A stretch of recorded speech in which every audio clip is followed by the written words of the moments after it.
یکیتیا اروپای ایرو دوشمی سزاین نو لسر رژیم اسد راگهاند.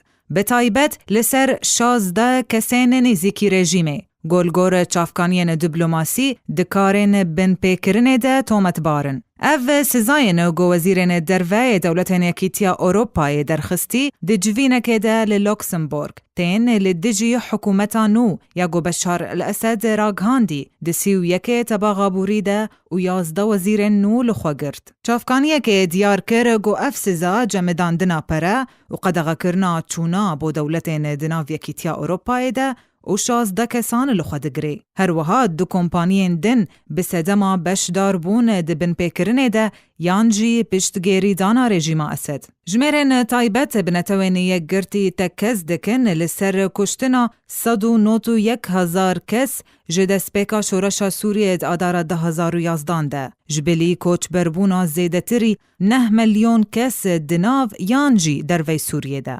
تیزانین گویکیتیا اروپای سزاین تند آویت لسر سوریه ده حزیرانان 2013 دناو برا قدغه کرن لسر چکان و بتروله و جمدان دنا پرین بنگانا وندی لأوروپای.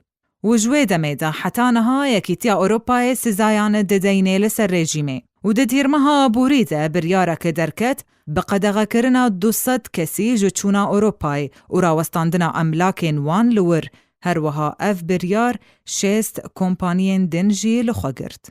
و پروگرام آرک بهار درویش.